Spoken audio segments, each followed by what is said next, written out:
जब आप बैप्टिज्म लेते हैं, आप यीशु मसीह के साथ मारे जाते, गाड़े जाते और तीसरे दिन मुर्दों में से जीवित होते हैं। बैप्टिज्म का मतलब है यीशु मसीह की मौत को रिसीव करना, और मृत्यु को रिसीव वही कर सकता है जिसने उससे बैप्टिज्म लिया हो, जिसने यीशु मसीह की मौत को रिसीव किया हो। Praise the Lord, Praise the Lord.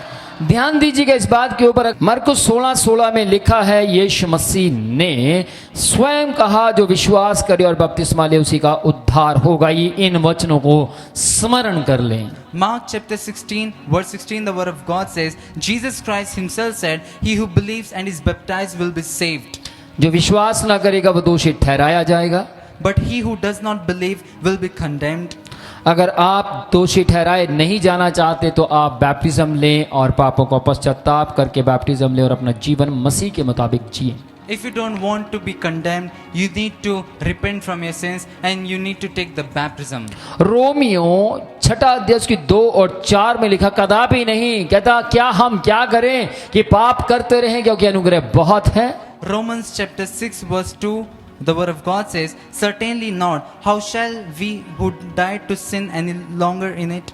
कदापि नहीं, जब हम पाप के लिए मर गए तो फिर उसके लिए कैसे जीवन बिताएं? क्या तुम नहीं जानते कि हम सब जिन्होंने मसीह यीशु का बपतिस्मा लिया है उसकी मृत्यु का बपतिस्मा लिया है।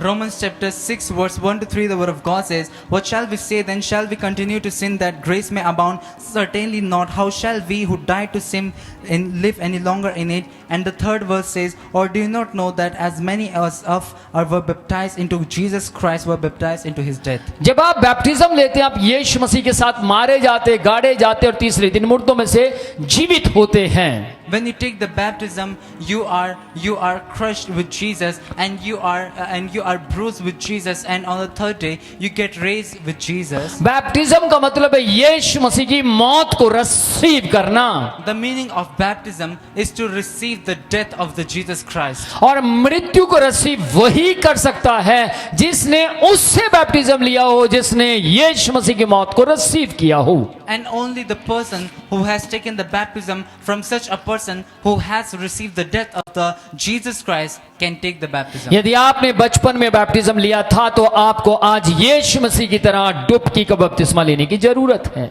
If you had taken the baptism when you were a small child in your childhood, so I want to say, just like Jesus Christ, you need to take the baptism of the immersing. या फिर आपको कोई और तरीके से बपतिस्मा दिया गया, आपको यीशु मसीह की तरह डबोया नहीं गया, डुबकी का आपने प्राप्त नहीं किया, तो भी आपको बैप्टिज्म दोबारा लेने की जरूरत है। Or else you had taken the baptism in a different way, not like Jesus, so you need to take the baptism again. आपको बैप्टिज्म सेम वैसे ही चाहिए जैसे यीशु मसीह ने लिया है। You need to take the baptism the way Jesus Christ took. अगर आप वो बैप्टिज्म लेते हैं जो यीशु मसीह ने लिया है तो आप उसके पिता की इच्छा के साथ खड़े हैं। If you take the baptism which Jesus Christ took, you are standing with the will of God.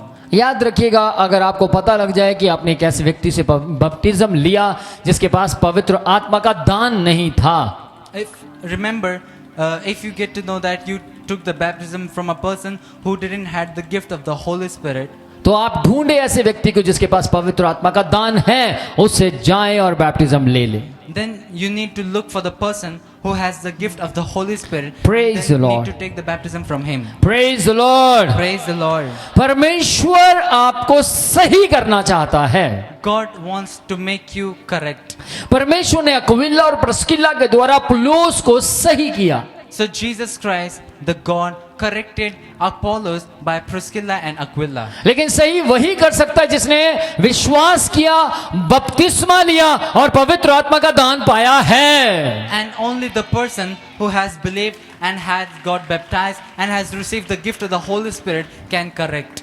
लेकिन एक व्यक्ति ऐसा है जिसने विश्वास किया है, पापों का पश्चाताप भी किया है, बपतिस्मा भी लिया है, लेकिन पवित्र आत्मा नहीं पाया, वो दे भी नहीं सकता। But there is someone who has confessed his sins, who has received the baptism, but he has not received the gift of the Holy Spirit, cannot give baptism to the other people. जिसने matric की है वो आपको पढ़ा सकता है कि नहीं मैट्रिक के बारे में। So the person who has done matriculation can teach you about that. अगर किसी ने बीए की है तो आपको बीए के बारे में वो सवाल पूछेगा और आप जवाब नहीं दे पाएंगे तो आपको सही कर सकता है, हाँ या ना। If a person has learned BA and he asks you a question, and if you are not able to give the answer, then he can give the answer because he has learned it. Bible कहती है कि कुछ लोगों से चेलों ने पूछा, तुमने किसके नाम से बपतिस्मा लिया है? उन्होंने कहा, क्या तुमने पवित्र आत्मा के बारे में सुना है? उन्होंने कहा, हमने तो पवित्र आत्मा का जिक्र तक नहीं सुना। So the Bible says that disciple asked to some other disciple, have you taken the baptism of the Holy Spirit? And the other people say that we have not even heard its name. क्या तुम पवित्र आत्मा के बारे में जानते हो? उन्होंने कहा, हमने तो जिक्र नहीं सुना। Do you know about the Holy Spirit? They said that we have not heard its mention. ओह अच्छा, फिर तुमने बपतिस्मा किससे लिया? So the disciple asked that, from whom you took the baptism? उन्होंने कहा, यूहन्ना से। They said, we took the baptism from John. Oh okay, यूहन्ना तो वो बपतिस्मा देता है कि मेरे बाद जो आने वाला है वो मुझसे भी बड़ा है। So they said, John gives the baptism for him. He says, he who comes after me is greater than me. और बाइबल कहती है उन लोगों ने फिर से बपतिस्मा लिया। And the Bible says that they took the baptism again. और दूसरा बपतिस्मा कौन सा था? अपने पापों को पश्चाताप कर यीशु के नाम में बपतिस्मा लेना और पवित्र आत्मा को पहन लेना। And which was the second baptism? Confessing your sins, repenting from them, and wearing Jesus Christ and receiving the gift of the Holy Spirit. Praise the Lord. Praise the Lord. आज याद रखिएगा, यदि आप पवित्र आत्मा पाए हुए व्यक्ति से बैप्टिज्म लेते हैं तो आपको परमेश्वर और ज्यादा अपने दान वरदानों से भरने की ताकत रखता है। So always remember, if you take the baptism from a person who has received the gift of the Holy Spirit and is filled with the Holy Spirit, so God has the power to fill you with the gifts of the Holy Spirit. कोई भी baptism लेने से डरे ना। Let not any one of you be afraid of the baptism. Baptism लेने से ना डरे, लेकिन बैप्टिज्म किस से ले रहे हैं उससे थोड़ा सा डरे। Do not be afraid of the baptism, but be afraid of the person by whom you're taking the baptism. Baptism लेने वाला और बैप्टिज्म देने वाला दोनों बाइबल से होने चाहिए। The person who is giving the baptism and the person who is taking the baptism, both of them should be from the Bible. यदि बैप्टिज्म लेने वाला पूरा विश्वास करता है, पापों का पश्चाताप करता है, लेकिन वो बैप्टिज्म किस से ले रहा है वो बहुत मायने रखता है। If the person who is taking the baptism, if he confess all his sins and he repent from them, so also it matters that from whom he is taking the baptism. मैं जब भी baptism देता हूँ, मेरे सुनने में आया कि लोग कहते हैं कि पानी गर्म हो जाता है। Always when I give baptism to the people, I have heard that people say that when I give the baptism, the water gets warm. मैंने एक बार नालागढ़ सुना है किसी ने? नालागढ़ में एक जगह ऐसी है जहाँ पर काफ़ी बड़ा पुल है और वहाँ पहाड़ियों का पानी आता है और वो पानी बहुत ठंडा रहता है। So there's a place called Nalagarh and a huge lake is there. And the water is quite cold because it comes from along the mountains. और एक व्यक्ति मेरे पास आया, उसने बोला कि सर मुझे बैप्टिज्म चाहिए। And a certain person came to me and he said that sir, I want the baptism. मैंने उससे बोला कि बहुत ठंड है, दिसंबर का महीना है और अभी बहुत ठंड है, थोड़ा सा महीने चले जाएं उसके बाद मैं आपको बैप्टिज्म दे दूंगा। And I told him that it's quite cold and it is the month of December. After some months I will give you the baptism. उसने कहा सर आपके ऊपर तो पवित्र आत्मा का दान है और जब आप मुझे बैप्टिज्म देंगे मेरा विश्वास है पानी गर्म हो जाएगा। So that person said that sir, you have the power of the Holy Spirit and I believe that when you will give me the baptism, the water will become warm. इस बात की नॉलेज मुझे नहीं थी और उस व्यक्ति से, एक बैप्टिज्म ना पाए हुए व्यक्ति से मुझे सीखने के लिए मिला। And I didn't had the knowledge of this thing, and the person who had not received the baptism, I learned from him only. Please मुझे विश्वास नहीं कल मेरे साथ क्या होगा, आज आप मुझे बैप्टिज्म दे दीजिए। He said that sir, I do not believe that what can take place to me. You give me baptism today. और मैं उसके विश्वास को सुनकर नालागढ़ के उस नदी के पास गया। After hearing about his faith, I went to the lake of that Nalagarh. और मैं जैसे उसके पास गया मैंने उस पानी की ओर देखा और कहा गर्म हो जा। And when I looked at the water, I said that let become warm. क्योंकि उस पानी के ऊपर बर्फ की परत थी। Because there was a slice of ice upon that water. और मैंने अंगीकार तो किया लेकिन विश्वास नहीं था कि वो पानी गर्म हो गया होगा और उस व्यक्ति को कहा तू पहले उतर। And I confess, but I didn't had faith that this water has become warm. So I said to that person that you go first. लेकिन मैंने ये बात अपने मुंह से नहीं बोली थी कि मुझे विश्वास नहीं है, लेकिन अंदर से मेरे को अंदर था। समझ पा रहे हैं? याद रखिएगा, शैतान को केवल वही पता है जो अपने मुंह से आप बोल देते हैं। So I didn't confess by my mouth, only inside of my heart this thing was there.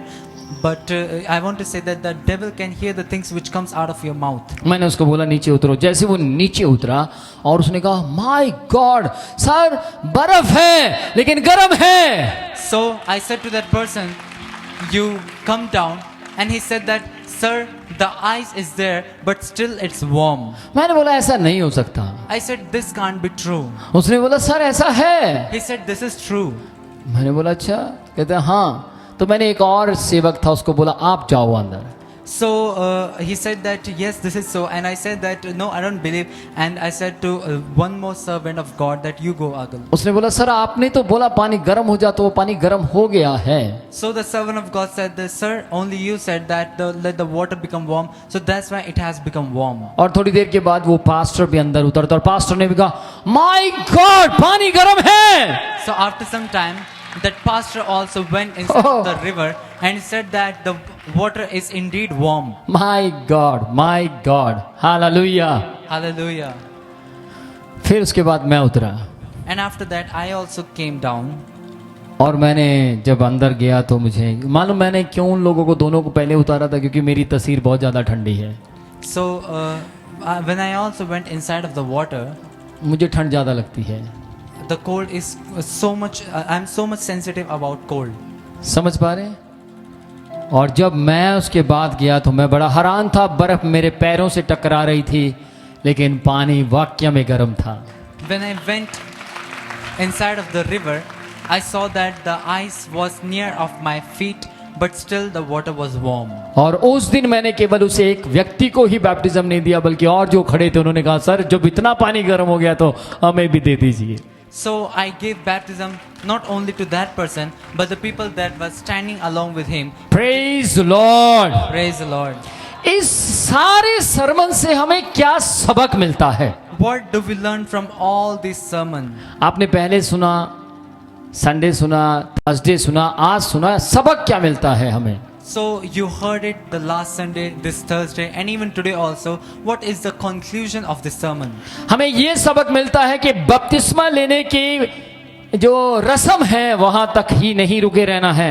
So we get the lesson that not stop the act of baptism. We should not stop at the act of the baptism. बल्कि हमें बपतिस्मा को यानी बपतिस्मे शब्द को पूरी तरह से सीखना है। But instead, we need to understand this word baptism precisely.